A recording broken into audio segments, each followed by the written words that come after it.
Hello everybody, this is Shangomitra Dasgupta trying to introduce you to William Shakespeare, and I'll give you a little bit of background to arouse your interest in Julius Caesar, which you are going to study in classes 9 and 10.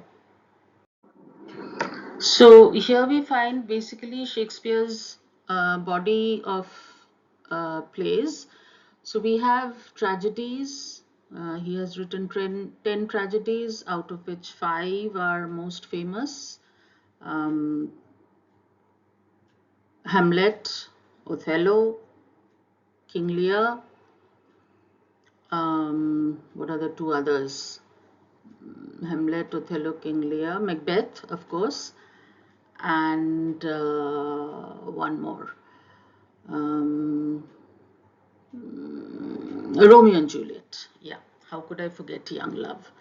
So, yeah, that is out of the 10 tragedies, we have these 5, which are the most important of them. The elements of the tragedies are that they have serious themes and motives. Death is important and an important element in the play. Of course, there is a tragic hero with a fatal flaw, and the hero is often a nobleman. And these characteristics we also find in Julius Caesar. So therefore, it's a tragedy. Now, you'll find that there are some, shifts between tragedies and histories in Shakespeare. So Caesar actually falls both under tragedy as well as uh, Roman history, because Shakespeare has also written a number of history plays dealing with the Romans. So that's just for your knowledge. Then the second and the largest body of his plays is, of course, the comedies. He has written 18 of them. And before I switch on to the comedies, let me just go back to the tragedies and look at the symbols. The picture. You have, of course, the moon and the cross and the gravestone. So that means graveyards are very common. Then you have this kind of supernatural figure that obviously reminds us of witches and Macbeth. And of course, you have the blood. So blood plays a very important symbol in all of Shakespeare's tragedies. In the comedies, if you see the symbols, you have a ring, because most of the comedies end in marriage, and you have the proposal scene, um, and you also have a jester in the comedies who not only elicits laughs but also presents a kind of social commentary, right? And then we have in the histories, there are 10 written, and as you can see that they are basically dealing with Shakespearean current events, and or they are real figures from England's history. But of course, Shakespeare plays with the plot and the characters. And in the elements of comedy, we have, of course, the language, which is, I don't know, compared to the tragedies and the histories, I find the language in the comedies a little, what should I say, a little ordinary for Shakespeare. And there are a lot of twists and turns which make it a little difficult to follow the plot, so to say. Very often there is mistaken identity, much like our, Hindi movies, earlier ones. Then there are, of course, weddings or reunions, and finally, the love obstacles that are overcome.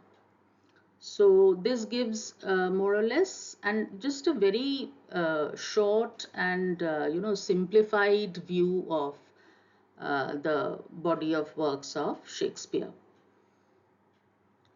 So we move on to the next slide. Like I said, that some of Shakespeare's tragedies are also known as the Roman plays. Obviously, from the name you can make out, because they deal with either Roman characters or the setting, and the timeline is in Rome uh, before Christianity. So we have Titus Andronicus, we have Antony and Cleopatra, we have Julius Caesar, and we have Coriolanus, where the themes are more or less the same. Now, what makes a Shakespearean play, which can also be a tragedy, a particularly Roman play? As I said, they are set in Rome, or they are the characters are acting out within that Roman Empire. A very important point here is that Shakespeare used Thomas North's translation of the Roman historian Plutarch's lives of noble Grecians and Romans to base his plays. So the source was not the original Roman Plutarch's lives, but Thomas North's translation. Then another important element in all of the Roman plays are this exploration of the shades of power. That is, power as handled by different functionaries of government, power as from different perspectives, uh, seen by either the higher class or the lower classes, and the abuse of power by men who belong to certain institutions.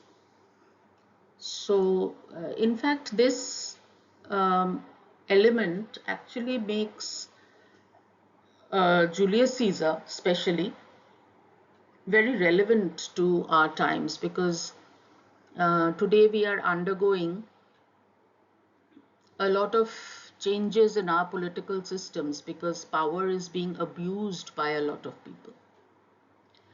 And that brings us to the fact that each Roman play is a critique of the dysfunctional political system. Uh, which means, what does dysfunctional political system mean? That democracy has become unstable because of conflicting demands. Okay, like we say, dysfunctional family. Now, why is a family said to be dysfunctional? Because each of us, each of the members of the family want different things, but yet we are one unit. So, the current political systems are also have become partly dysfunctional because, like, India is said to be a democracy, and yet for the last 10 years we had a kind of a dictatorship. So the Western people named us an elected dictatorship. So that's actually not democracy. It's moving more towards totalitarianism. And these are the shifts, the currents of change that Julius Caesar deals with. And finally, there is also, through the characters, the examination of the virtues that define the Roman of yesteryears, the Romanitas, as the Latin word says. And the Romanitas includes these qualities of military aggression, ruthless logic, singularity of focus, which is slightly contradictory to the virtue of self-sacrifice. Um, it seems contradictory to us. It wasn't contradictory then, because self-sacrifice, or what the Romans meant here, was giving up your life for a greater cause, that is martyrdom, or they did not consider it suicide to be ignoble. Suicide becomes ignoble only after Christ spreads the word that we are the children of God, and it is only God who can, give us life and take away our lives. Since the Romans belonged to the pre-Christian era, they had different ideas and they did not consider suicide to be a sin, which is why you will find that many characters in Julius Caesar, uh, the play, also commit suicide, and they are not to be, demeaned for that.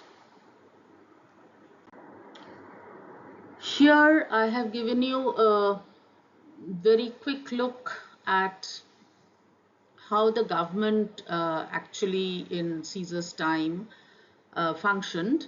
You had, of course, the Senate, which had all these great senators like Cicero, Cato, and many other orators. The Senate comprised of 300 members, um, and they were the current and past magistrates. They could remain senators till they died, and they had control over the major departments, so to say, like foreign policy, so foreign affairs, and control the money, that means the finance, and the Senate could propose but not pass the law. So this was something close to our democratic system, where the Senate, you could say, formed out of these consuls, praetors, aediles, and quaestors. So that those 300 came, these consuls, praetors, etc., they also formed part of the Senate, and those 300 senators gave advice to these people to work. So they functioned according to the Senate's advice, which is why the senators were very powerful.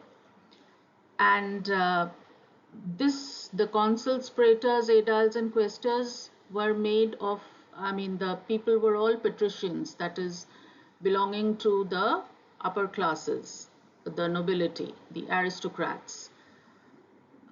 Whereas you also have the plebeians, who are the tribunes and the ordinary people. And then the last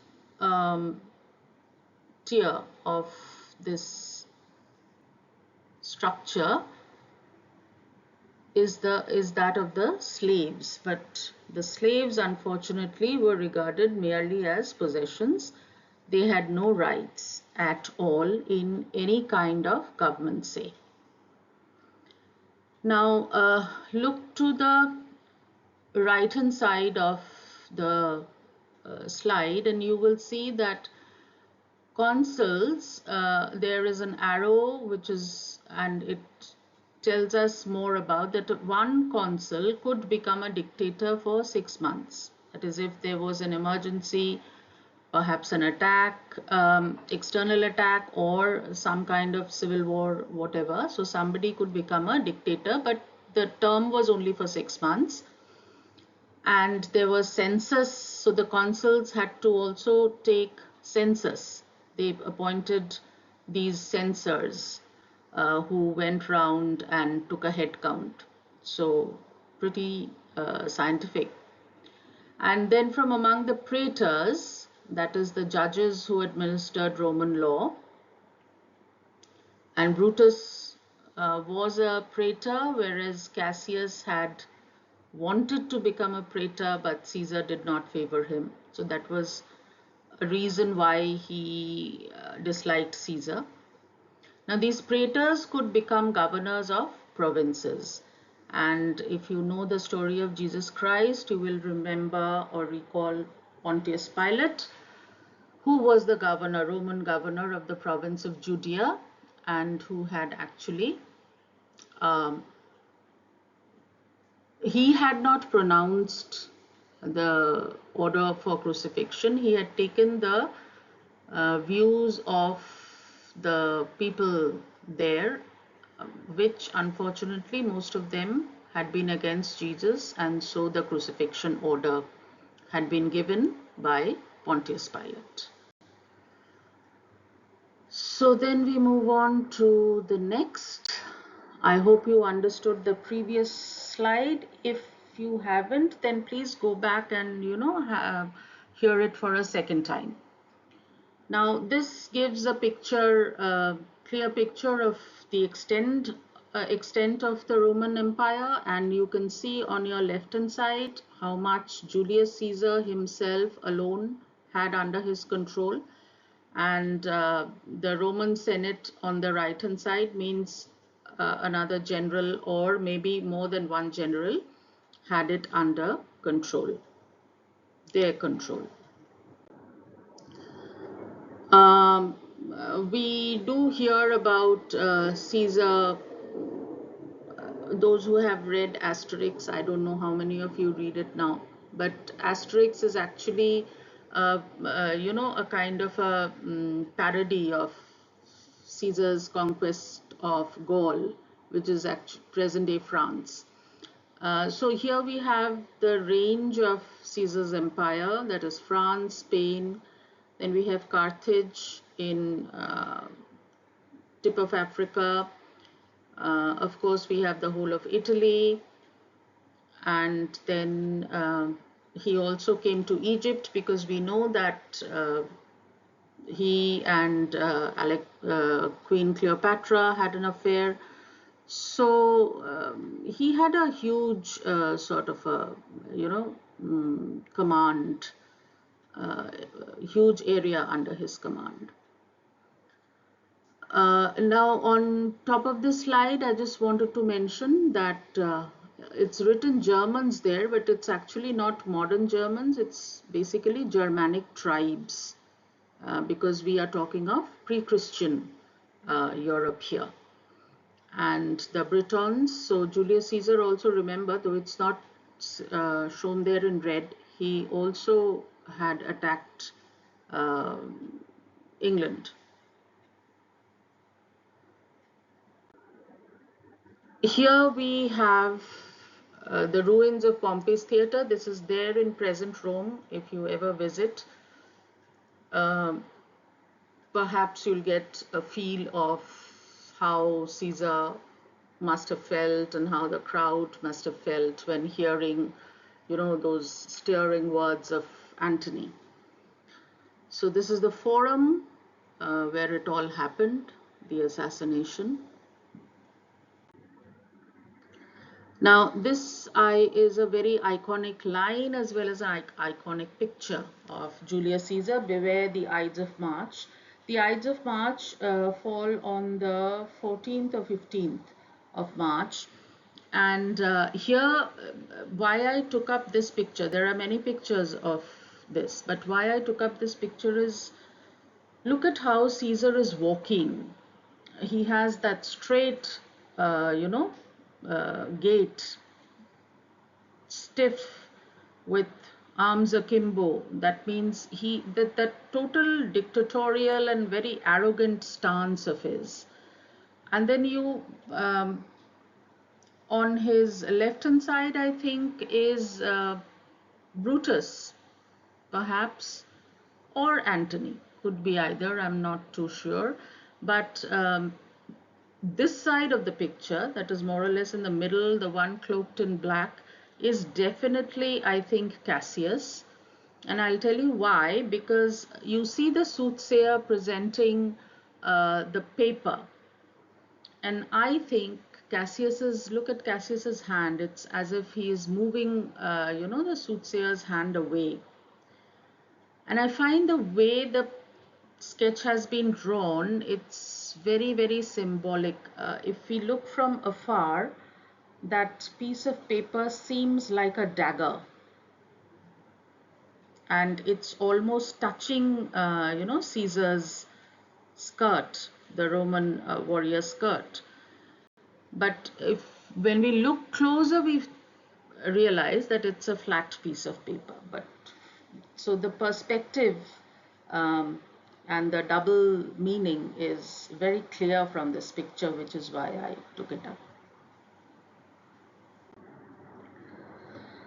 Then another iconic painting. This is a painting by Sullivan, and the words "Et tu Brute, then fall Caesar." So this is Shakespeare's words, "Et tu Brute." It is not there in Plutarch. And you see how these words lend a depth of pathos also to the tragedy, because Brutus had been Caesar's favorite, and it was rumored, and perhaps Caesar knew, that Brutus was his illegitimate son. Um, so I found it very poignant that he says these words and then dies. And another very ironical thing, if you notice, he dies at the foot of a statue, and that statue is actually Pompey's statue, which Shakespeare mentions in the play. Now we are almost at the end. The choice of protagonist you will only be able to make once you come to the end of the play's study. But we have a choice between Caesar himself, Brutus, and Antony. Why Caesar? Because he appears throughout the play either as a man or as a spirit, and he drives the action of the play. He also has the tragic flaw that Aristotle says every tragic hero should have. Why Brutus? Because Brutus suffers hamartia, that is again the Aristotelian term for a reversal of fortune. So he falls from grace. Initially he starts off as a man, whom every Roman would follow, none to question his nobility. But then he does commit the heinous crime of a murder. So though he arouses pity of the audience, whether he reaches the heights of a tragic hero, I leave it to you. Antony, again, I'm not sure, but these are the reasons you could give if you think he is the tragic hero, because his response is definitely heroic, and the way he incites the mob to avenge Caesar's death is a